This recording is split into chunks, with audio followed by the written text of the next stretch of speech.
كعنايا ورون نفقده يدو أي هشو علمه وحكوله يهي علمه آبا وحبا كعنا مايو لكن هو يدا الناسيه يقول علمه كنا ولانا يلا بس أنا أكون مرقاس الناس كاس هو يدا هباك علمها يرهدو كعو قيلو أويو أو إنت النوع أي تحي هو يدا قرن سي أبوه ما قرناي هذا يقول حولا يا علمها يرنقسي هو الناس كان نقسي ده الناس كان مقبل وعيلة أوهنتني أوهنتي قاجدة معها قاجة ما هيسي لكن جراء يا هيسو حنوسية هذا مركب علمه قيلي وأوي مركز قورن دونا ده علمه يرناس كان نقصي دواك قيلي هنقصي حنة مركز أورانا إسا ما يتني قاجة ما هيسي أوهنتني أوهنتي قاجدة معها لكن وحاولي هاي ماشي عن جيفان كوكات شيء قوش عن كل جيفوي قيلي يقبل البلاي هو ده لو يقبل المركبة هذا بريانا وحياة كلو ده لسكون قبطان صوب حيبا هذا مركز أويا يا لا إلما يرمحها لي دبوليه مركب مو بكا مركز هذا ما يب وإنت بكتان تما هي لولا يا هاي سوي حليا يهردا يا هاي سي ماما يسحب ولا يا هاي ده مركب أقل كلا قال إسا الناس كانت تكو قبطي سحين إسا إلما ير أوهين كلي أيو أويا يا لكن أنت معني سمعني أبوه ما فهم أيوه إن كنا مولانكين ما فهم يا أدركين ما فهم أيه هو يد فهم إنسان لأن الصفات هو يد إلهي بقليه تبارك وتعالى بركة هواينكو مكانت بدين الإسلام كأين دكتة مكانت وين وهويو وورشد والناس موجسو وبربارسو ومعلمات ومربيات علمه انت بدن هو اكفر ديايا ابا ما اكفر ديو هدي هو يد صالحات اي نقطو غبر وناكسن او دين لو الله كعبس له هدي نقطو علمه انت بدن هو يد راعيان اي كدينيان لكن هو يد هدي نقطو تو ان دين دنينين او الهي ان كبقين او نينكيدنا انا ضيعين او صلاه انا كددالين هدي نقطنا علمه انت بدن سيده هو يد اي نقطي يلان بلي marka hagaaga haweenku ay noo hagaagayaan waxaad ogaataan mujtamac oo dhan bay noo hagaagaya walaalayaal laakiin haweenku haday bilcantu haday naga xumaato waxaad ogaataan kaligood ma xumaane mujtamaca soo socdo oo dhan bay naga xumaaday walaalayaal marka maamadu mar waa warshad mar waxa weeyaan waa murdica oo ilmaheeda ayada naaska nuujinaysa waxa la doonayaa naaska markaad nuujinaysa ilmahaagana haddaad karaysa inaad weysaqab ku nuujiso ayaa fiican haddaanad karayna markaad naaska aad ku qabanayso waa inaad bisinka u qabataa waxaa dhacday bari qisad nin boqora oo boqoradii muslimiinta soo maray ka mid ahaa ayaa u soo galay xaajiyadiisii marwadiisii uu u soo galay isaga oo maaragtaana aad u murugaysan oo naxsan markaasay ku tiri maxaad la naxday maanta waad naxsan murug baa kaa muuqatee boqoroo say wax u jiraan markaasuu ku yidhi inankeenii ayaa gaaladii uu la dagaalami lahaa ee jihaadka uu ku qaaday ciidankiisii waa la soo jabiyey isagiina uu soo baxsaday markaasay ku tiri warkaasi war la huba ma yahay iska fiiri markaasaa maalmo kadib haddana boqorkii oo waxaa qasriga soo galay aad u faraxsan marka xaaskiisii baa ku tiri maanta aad baad u faraxsantahay say wax u jiraan ii sheeg waxa uu yiri marka inankeenii gaaladii uu ka adkaaday uu ka guuleystay غنيمة يحولنا وسوق عتي ونسوق على مجاله وقلبت وسوق عليه وسوق صعدا. ده مركز يكون وركن ضبا صح. وحولي هذا قصوا فريس. مالنتي هوري وركن كولا يمدنا واد بين يسون بين بو نقضي وركن ضبا ما أنت أقول شيء أنا وصحبة ترى سدي وحجر عن بليشك وعين ترينا كيجا عرض مالنتو علوش هيدا وقلنا علوش رحم كيجا أكوه بصدق إلما إنه قلي لقمة حاران أفكينا قليا كإلالية تري مالنتي أن لينا بركي أن طاهر صديت الناس من نوجن إلا الناس كوحن نوجن يبيت أنا ويسق بيتي بركي عنق التربية دي سهلك أن كسب بلابي إنه قال كسب حصلا ومستحيل بكتير مستحيل أبوه صدا وحمه وعنكره لكن هو يدعوه هو يدعو هديه حاجة أكسنت حي علمه أو حاجاجي hooyadu hadday ba'naatana ilmuhu uu ba'naan laba qisadood mar horena waan ka hadlay dhageysta labada qisadood quraanka ilaahay ku sheegay tabaaraka wa tacaala waa qisad nabi nuux reerkiisa ka dhaxdhacday iyo qisad nabi ibraahim calayhi salaam reerahooga ka dhaxdhacday labada nabi waa laba rusul ulul azmi bay kamid yihiin nabi nuux qisada ku dhacday waxay ahayd qoomkii isaga loo soo diray waa la halaago waa la baabiyay islaantiisina waa lagu daray inankiisi curadna waa la halaago waa lagu daray balu fiirso waliba nabi nuux calayhi salaam markii qoomkiisa la halaagayay ilaahay baa u waxyoodo ku yiri anisna'il fulka bi a'yunina doon samaysada lagu yiri markaasuu nabi nuux doonta wuxuu ku dul sameeyay buur dusheeda markaasaa lagu yiri adiga iyo dadka muuminiinta ku raacay doonta fuula khalqiga ilaahay abuuray arlada joogana lab iyo dhidi ka saar doonta wixii aanan fuulin oo dhan waa la halaagi baa lagu yiri nuux calayhi salaam markuu muslimiintii doonta uu ku guray khalqiga adduunka joogana loo dhawaaqay leeydi laba dhidi ka fuulaan ayaa inankiisii curad buu u yeero wuxuu ku yiri yaa bunayya arkam macana wala takum ma'al kaafiriin inankaygiyo doonta nala soo fuul kaafiriinta maanta macooda ha noqon maxaa yeelay adduunyada halaag baa ka dhacayo kaafiriinta waa la halaagaya yaa bunayya arkam macana wala takum ma'al kaafiriin wiilkaygii yaraayo nala soo fuul doonta kaafiriinta macooda ha noqon laakiin inanku jawaabtu bixiyay dhageyso qala sa'awi ila jabalin ya'simuni min al-ma' qala la 'asima al-yawma min amri allahi illa man rahim وحال بينهما الموج فكان من المغرقين markaasan inan nuuxba hadlo wuxuu yiri boorta dheer baan ka fuulaya biyaha imanaya aad sheegayso nuuxba u jawaabo ku yiri la 'asima al-yawma min amri allah maanta amarka ilaahay cid ka badbaadaysa ma jirto cid ilaahay u naxariistay mooyaan cid kale ma badbaadayse maaha nabi nuux wuxuu yiri biyaha imanaya bal amar ilaahay ba imanaya adduunka amar ilaahay ba imanaya maanta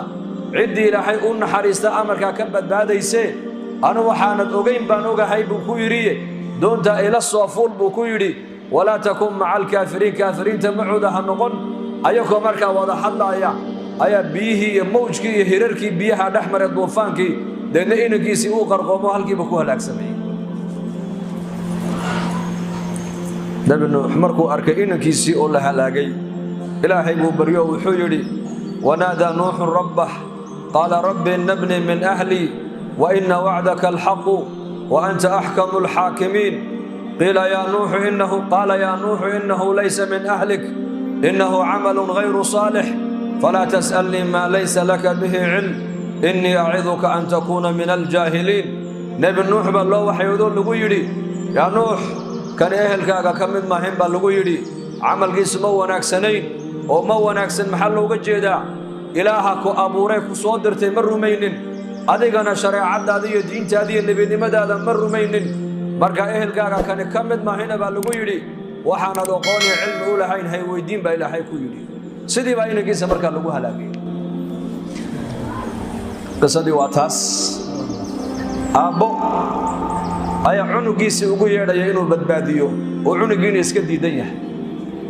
قصد الله بعد وحويا وقصد النبي إبراهيم عليه السلام يويل قيس إسماعيل دحمرته إسماعيل بركو إبراهيم وصوغ لمكة وحامر لغوسي إنك إسماعيل قادو حق أولا كعبة لغوي لجمرات كده حطور كاللغة طور حشك من أي كتال سيدا النيف كحولها الله براي إنك أوصل براي ووحي ويان إلهي بأو وحي ودي markaasoo isa soo raaceen halka markay joogaan oo faraski ka dhaadhacay Ibraahim oo Ismaaciil ka dhaadhiciyay ayuu ku yiri ya bunayya falamma balagha ma'ahu sa'ya qala ya bunayya inni ara fil manami anni adbahuka fanzur madha tara qala ya abati if'al ma tu'mar satajiduni in sha Allah min as-sabirin halka markay wada joogaan buu sheego wuxuu ku yiri waxaan ku manaamay anigoo ku bareynaya sida neefka xoolaha loo bireeyo ku bareenaye bal ka tala bixi buu ku yiri arrinka maxaad ka qabtaa maxaad se oran lahayd yarkii yara jawaabtu bixiyay dhageyso qala ya abati if'al ma tu'mar buu ku yiri aabahaygii wanaagsanaayow amarka lagu amray adigu yeel oo buuxi anigana waxaad arki doontaa buu ku yidhi inaan ahay mid adkaysto oo sabir badan inaan ahay insha allah ayaad arki doontaaye adigu amarka ilaahay buuxi buu ku yidhi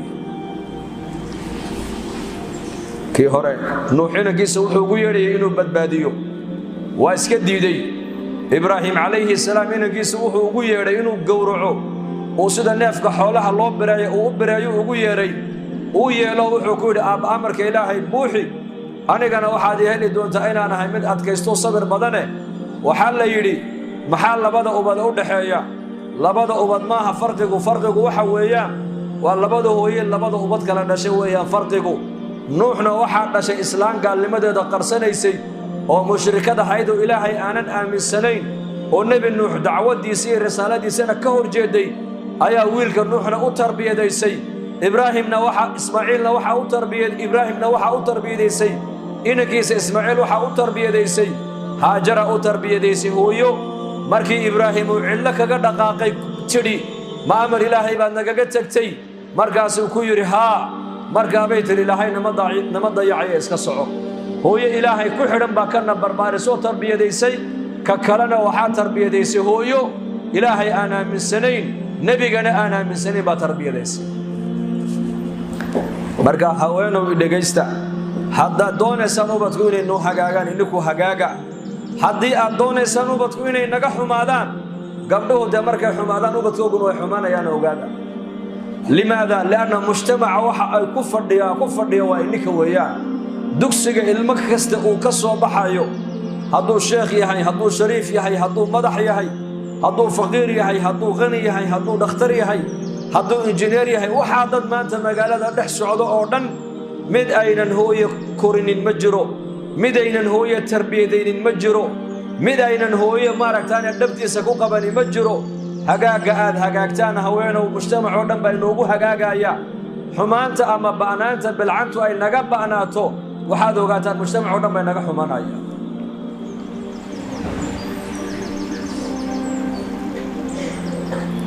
asmaa binti yaziid radia allaahu canha markay inanteeda ay dhistay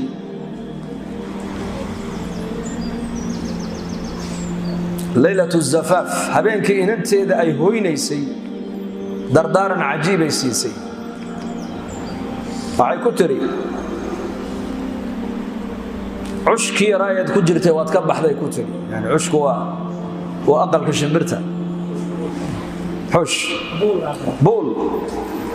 buulkii yaraayaad ku jirtay waad ka baxday ku tiri halka qisada maxaa laga fahmayaa beriga inantu aqalka kama baxayn inta aynan qaan gaadhin way khidmaynaysay dibadday u baxaysoo loo diranayay laakiin mar hadday inantu qaan gaadhay baaluqdo albaabka kama baxayn inay hooyadeediiyo dibadda wixii looga baahan yahay aabbaheed iyo hooyadeed iyo walaalkeed baa u soo qaadi jiray u soo adeegi jiray iyadoo aqalka kama baxayn aqalka waxay ka baxaysaa inanta maalinta la meheriyo ayaa ninkeedu intuu gacanta qabtuu la baxayaa waa halka culimmadu ay yidhahdaan saddex aqal bay haweenku leeyihiin aqalka koowaad waa aqalka aabbaheed iyo hooyadeed aqalka labaadna waa aqalka ninkeeda aqalka saddexaadna waa qabrigeeda saddexdaa aqal bay haweenku leeyihiin afar aqal afraad haweenku male way u baxaan male haba yaraatee haweenkeenna suuqa jooga sax maaha raggu inay suuqa joogaan weeyaan raggu suuqa waa inay ka adeegaan hooyada iyo inantu waa inay aqallada fadhiyaan maxaa yeelay haweenku way jilicsan yihiin in dibadda iyaka loo oggolaado maahina waa in la ilaaliyo aqalka lagu ilaaliyo oo aqalka lagu dhex xanaaneeyo oo adeegga dibadda ragga ayaa iska leh haweenku adeegga aqalka dhexdiisay leeyihiin iyaku mas-uuliyaddu waa mid bannaanka iyo mid aqalka dhexdiisa ta bannaanka ragga ayaa iska leh kasbiga raggaa laga rabaa aqalka ijaarkiisa raggaa laga rabaa dharka haweeneedu xidhanaysa ragga ayaa laga rabaa masaariifta reerka ragga ayaa laga rabaa oo nebigu calayhi salaatu wasalaam waa kii lahaa faranka dirhamka aad miskiin aad siinaysid iyo dirhamka maaragtaanay addoon aad ku xoraysay iyo dirhamka maaragtaanay ilaahay diinkiisa aad ku bixisay iyo dirhamka maaragtaanay reerkaaga aad ku nafaqaynayso dirhamka reerkaaga aad ku nafaqaynaysaa ajar badan oo ajar weyn ilaah agtiisa buu rasuulku yidhi waa fadaa'il nabigaa noo sheegay sal alla alay wasalam marka gabadhu haweenku aqalka inay saddexda aqal bay haweenku leeyihiin marka buulkii aad ku jirtay ku tiri oo Asmaa binti Yaziid dardaaranta inanteeda ay siinaysa dhageyso buulkii aad ku jirtay waad ka baxday tiri waxaad ku hooyanaysaa caawa aqalka waliga horumaad arkin shakhsiga aqalka aad kula kaliyoobi doontana horay umaad arkin bay ku tiri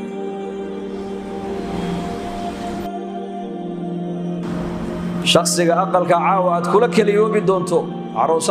arooska la kaliyoobaysaa waxay tiri ninkaadaas haddeetoo la mas'uuliyaddii isagaa la wareegee laakiin waxay ku tiri indhihiisa ilaali waxay ku tiri indhihiisa ilaali oo sankiisa ilaali oo dhegtiisa ilaali dhul u noqo cir buu kuu noqoni hooyo u noqo aabbuu kuu noqoni walaashii oo kale u noqo walaalkaayoo kale kuu noqonaya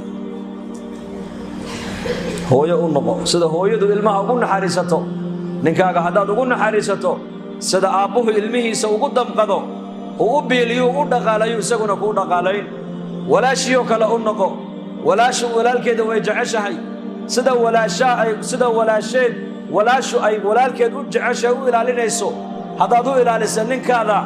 sida walaalku walaashii cadowga uga difaaco uu uga warhayo isaguna kaaga warhayn bay ku tidhi dhul u noqo oo dhulka waxaa lagu yaqaanaa sabir iyo adkaysi buu leeyahay haddaad ninkaaga dhul u noqoto isaguna samuu ku noqono korku kaafu saasuu ku haray bay ku tidhi waxay tidhi saddexdaa hore waan fahmee saddexda dambe ii macnay bay ku tidhi hooya macaanay sankiisa ilaali maxaa uga jeedaa waxay tidhi adoo udgoon mar walba ha kuu yimaado adoo carfu udgoon lahee ha kuu yimaado ninkaada indhihiisa ilaali bay ku tiriyo marka uu ku imanayo wax ka farxiyo mooyaane wax ka caraysiiya yuunan kaa arkin bay ku tidhi dhar qurux badan ha kuugu yimaado akhlaaq wanaagsan ha kuugu yimaado dhaqan wanaagsan ha kuugu yimaado hadal wanaagsan ha kuugu yimaado dabeecad wanaagsan ha kuugu yimaado aqal wanaagsan oo nadiifa ninkaagu ha kuugu yimaado waxay tidhi dhegtiisa ilaali maxaad uga jeedaa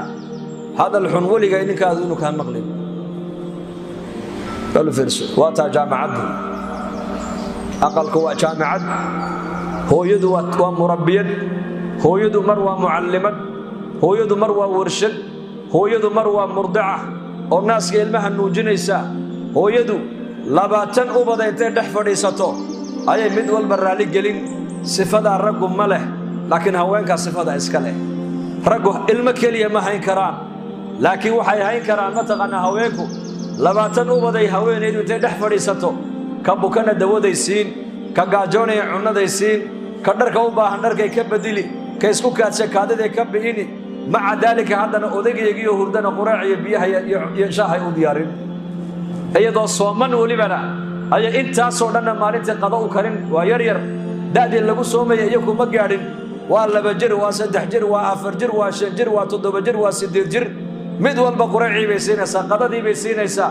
odaygu laga yaabaa maalintii inuu saacada ka seexdo marka uu sooman yahay haddana 10 kaloo afurayso aqalka ku afuri doonta cashadoodii iyo afurkoogii iyo biyahoogii iyo shaahoogii iyo cuntadoodiiba haddana hooyadu diyaarinaysaa sifada raggu ma yeelan karaan hooyada uunbaa leh khilaafadii Cumar ibn Khattab radiyallahu anhu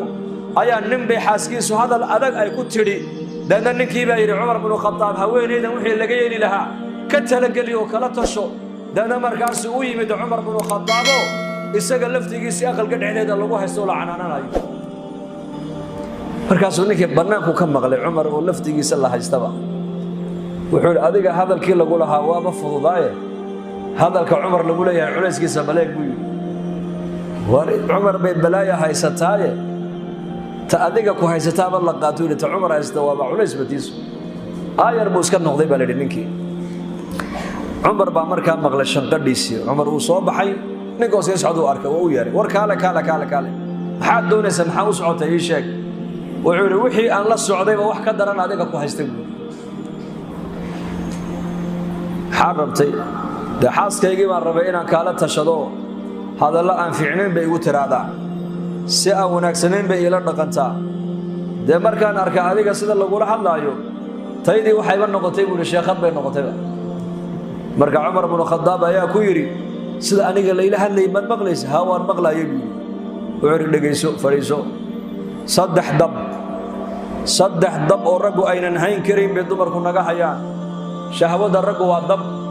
ayakaa inaga haya buu yidhi dherigu waa dab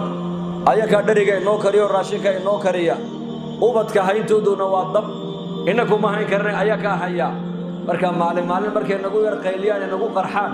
waa iska sabraynaa iyo iska soco buu ku yidhi dadkaasi cajiib bay ahaayeen dad waxay ahaayeen uu nebi maxamed uu dhisay calayhi salaatu wasalaam